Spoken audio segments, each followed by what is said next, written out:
Humanity has faced devastating plagues throughout history. The Black Death wiped out a third of the European population in just a few years. The Spanish flu claimed millions of lives in a matter of months. Smallpox terrorized civilizations for millennia.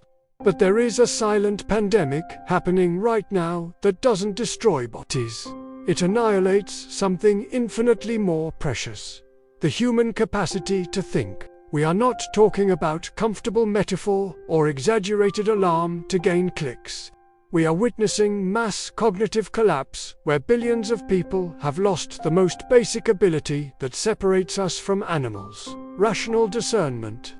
Stupidity has ceased to be an individual accident, an isolated failure of education, to become an epidemic phenomenon, contagious and absolutely lethal to the collective consciousness. Schopenhauer warned with surgical precision: the task is not so much to see what no one has seen, but to think what no one has yet thought about what everyone sees. However, we live in an era where no one thinks anymore. They just react, replicate, and repeat like programmed automatons. The virus of stupidity did not arrive from some external dimension. It was meticulously incubated within the very structure of modern society, nurtured by systems that profit from ignorance, and now contaminates every social space, every conversation, every collective decision. And the most frightening symptom of this pandemic: the vast majority of those infected have no idea that they are sick. The stupidity that dominates the modern world is not accidental.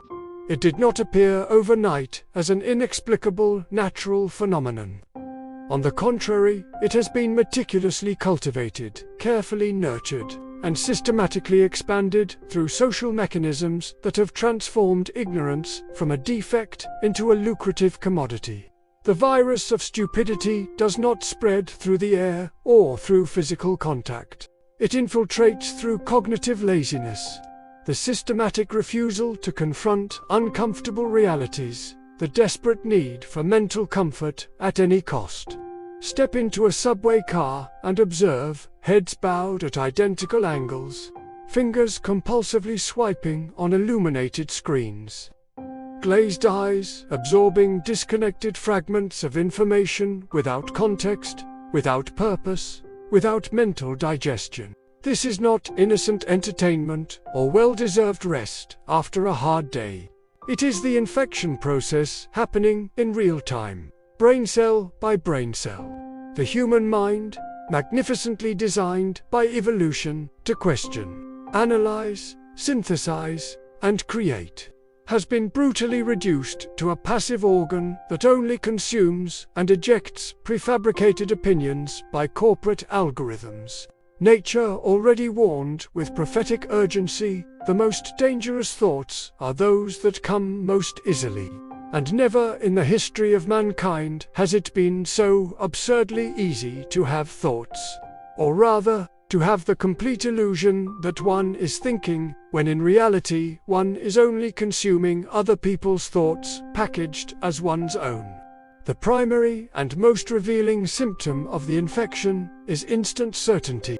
The infected individual reads a sensationalist headline, watches 15 seconds of edited video, and comes away with unwavering convictions about matters of monumental complexity that dedicated scholars take decades to understand only superficially.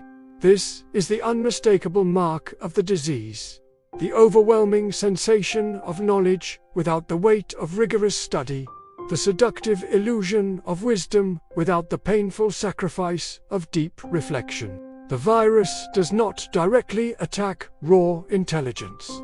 It attacks something much more subtle and fundamental: the willingness to use it. And in a society that offers literally thousands of customized distractions every second, resisting infection requires a titanic willpower that very few still possess. Consciousness is being contaminated not exactly by what people consume, but fundamentally by what they refuse to face: the uncomfortable silence, the agonizing doubt, the complexity that cannot be resolved in 3 minutes. The mass categorically prefers the comfortable certainty of collective stupidity to the liberating anguish of genuine thought. And this preference is not individual weakness, it is a psychological survival strategy in a world that has made thinking not only difficult but socially dangerous. Modern media doesn't just function as a passive vector of stupidity. It's the industrial laboratory where the virus is genetically modified, its virulence enhanced, and it's distributed on a planetary scale with terrifying efficiency. Each digital platform, each recommendation algorithm, each push notification has been meticulously designed not to inform the population, but to neurologically addict the user. Condensed section begins to 5-minute onward, shortened to approximately 4 min. The dopamine high doesn't create awareness, it manufactures dependence. Humanity now mistakes stimulation for knowledge and connection for consciousness. Complex realities are crushed into emotional slogans, designed to provoke reaction, not reflection. As Bonhoeffer warned, stupidity is more dangerous than malice. Corporate systems discovered that outrage sells better than truth, and that ignorance generates more clicks than understanding. The result is a civilization addicted to emotional certainty and allergic to thought. Critical thinking didn't fade naturally, it was assassinated and replaced by instant opinion. Speed became virtue. Silence became weakness.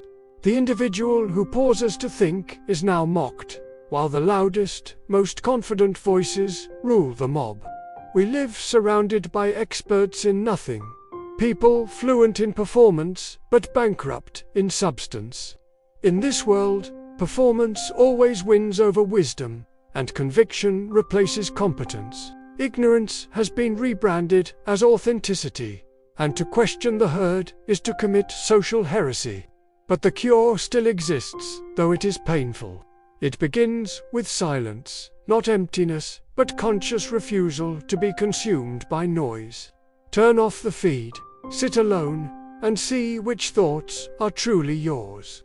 Then comes radical doubt. Question everything you believe, especially your certainties. Ask yourself who taught you to think this way, and whether you'd change if truth demanded it. Truth is not democratic. Reality does not bend to collective delusion. To seek it is to walk alone, misunderstood and mocked by those still asleep. Yet this loneliness is the birthplace of real freedom. The pandemic ends only when each individual decides to recover their own mind. There is no vaccine, only choice. Either you think for yourself, or remain another host in the crowd of the self-centered. If this message disturbed your peace, it means your mind is still alive. Type in the comments, "I choose to think," and share this message with those ready to wake from the collective anesthesia.